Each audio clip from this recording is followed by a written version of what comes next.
All right, let's bring in Evan Revere, who's a former US Deputy Assistant Secretary of State for East Asian and Pacific Affairs.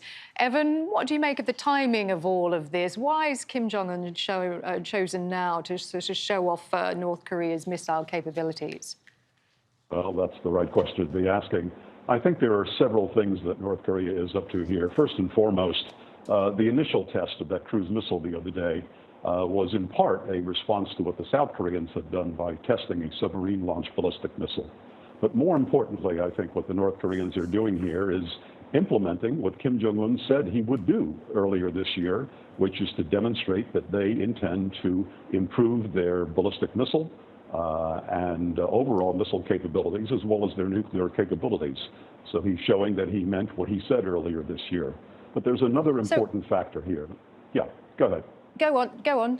Apologies. Yeah, go on. The other important factor here is that the United States, Japan, and South Korea, as you reported, have been meeting to discuss the North Korea issue.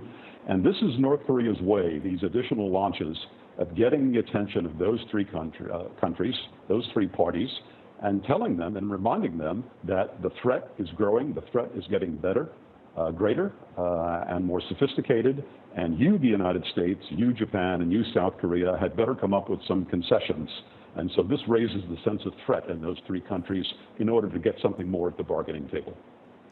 Right. So, I mean, South Korea, Japan, both US allies. Trump and Kim famously fell out over those denuclearization talks. Will President Biden want to revive them? He certainly does. The United States has repeatedly offered to sit down with the North Koreans without conditions. And obviously the topic that the United States wants to discuss is denuclearization. North Korea has very little interest in discussing that issue, that topic of denuclearization.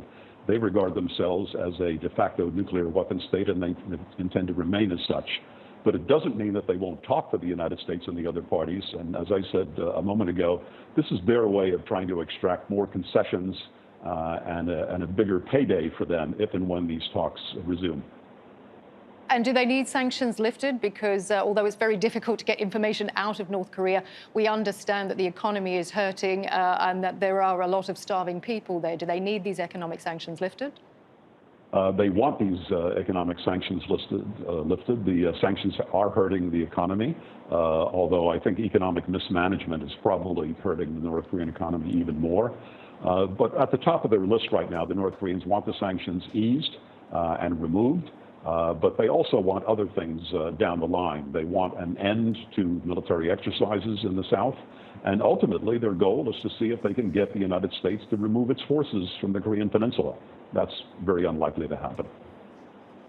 Okay, Evan, thank you. Evan Revere, their former US Deputy Assistant Secretary of State for East Asian and Pacific Affairs. Thanks for joining us.